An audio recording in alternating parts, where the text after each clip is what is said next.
I've said it before, these short logs are aggravating to line up here on the mill. I got too far down this way, but it's on the sawmill, so I'll just have to deal with it.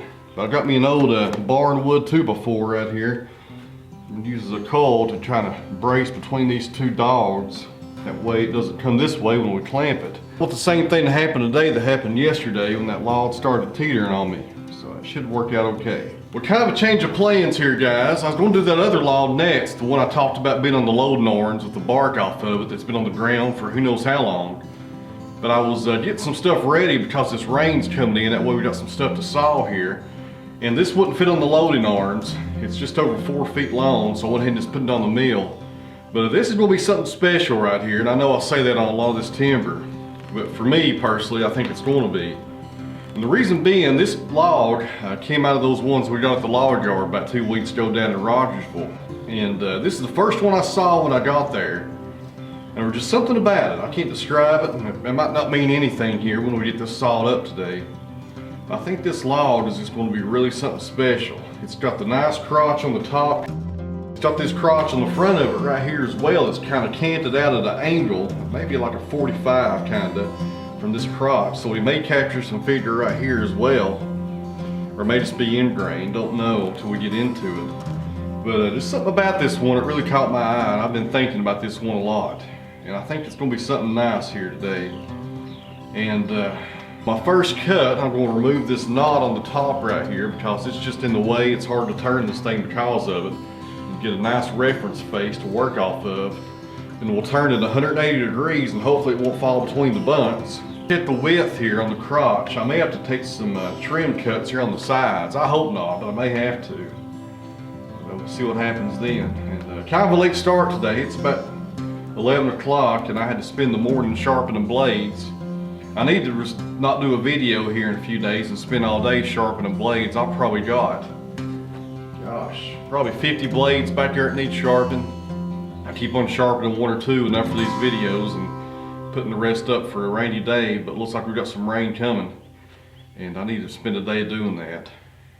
I'll probably do a video on that showing you guys the entire sharpening process and how we clean the blades, sharpen them, and run them through the setter. And that might be interesting to some of you guys. Well, anyways, guys, let's get this thing open up. Real quick on our measurements. The diameter on the operator's side down here, this way it's 18 inches, but up and down, it's actually a lot more than that. It's 22.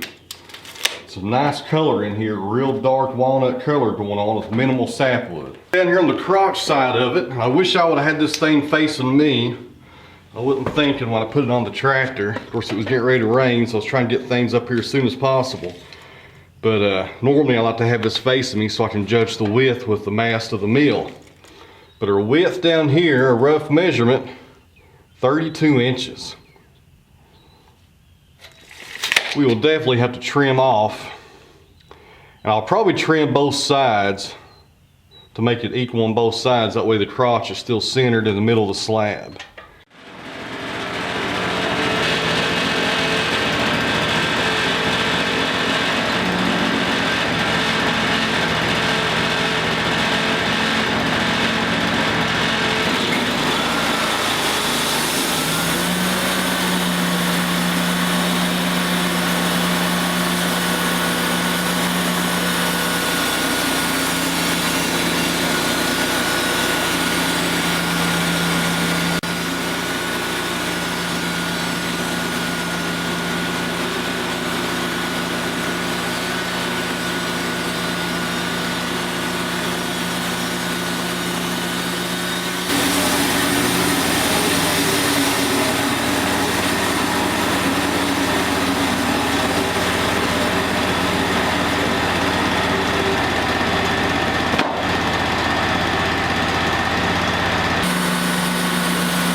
Well, here's the first slab. We got 2 cuts so far, and I'll edit a lot of this out, but that took about 30 to 40 minutes working on that walnut log, just getting it lined up right with those 2x4s, you know, so we could saw it. You know, these things are aggravating, these short logs are. They're a lot of work. You know, an 8-foot log, we'd already be done with this thing already. I'd have slabbed it out in just a few minutes.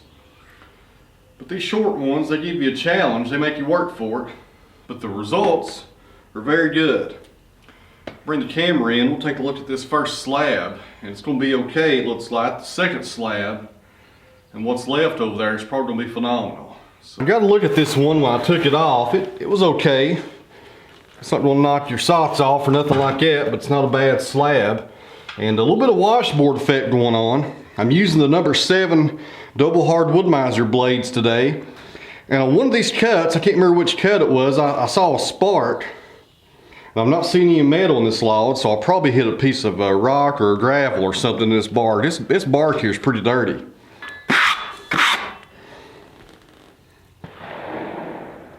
Look over the gunfire. I got a trigger happy neighbor today, it looks like. He's been shooting all morning. He must like to buy ammo. He's been shooting for the past 2 hours. But of course I'm up here around the sawmill. I guess I don't have much room to complain about noise. So we got some nice cathedral patterns going on here. And you know, resembles flat sawn material, which is what it is. But not a bad looking slab. A lot of sapwood here and toward the top. But not bad, we'll take it. Alright, here's slab number 2, and this is probably going to be the first official figured slab. And I'm glad I took the time, I think it's heavy, to get that thing lined up with the width, to get the widest slabs possible. Let me grab my tape, see how wide we got. Now the next slab after this one's probably going to be just a little bit wider, but we're looking at, to the bark, 25 inches. That's pretty good. Anything over 12 inches in walnut's considered premium. That's a premium slab, so you can't go wrong there. World War III is happening just over the hill from here. If you guys don't see a video out tomorrow, somebody come and check on me. I don't know if they're shooting at each other, what's going on over there. Let's flip this one over, see what's hiding underneath it. Oh my goodness. I'll tell you what, guys. Now when I said that earlier in the video, I didn't go back and put that in there. I was hoping, or I was thinking this log was going to be something special. And every time I do a log here lately, I call it the best log ever. It's the best I've ever done. But man, I had a feeling about this log the other day. I just had a good feeling about it. The way it was just, you know, the appearance on the outside and the bark, I was thinking there's going to be some just phenomenal top grade crotch slabs in here. And my gosh, we were right. Oh my goodness, I can't wait to throw water on this. Dust it off here. My goodness. That is nice right there. We've had crotch figure a lot lately, guys, but no wide crotch figure. That's phenomenal right there. You can't get no better than that. I say that on every video, don't I? Here we go.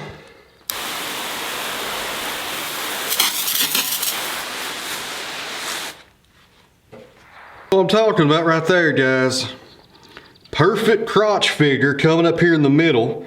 And look how wide the separation is here. You know, usually it's a tight little crotch area. Usually it's about 2 inches wide, but we have, gosh, it's about 5 to 6 inches wide here of crotch figure. It's only going to get better as we keep on sawing. My goodness, look at that. That's awesome. That is awesome right there. I knew this log was going to be a winner, man. I just knew it. Look at that. This is just the second slab. We got probably 5 or 6 left out of that log.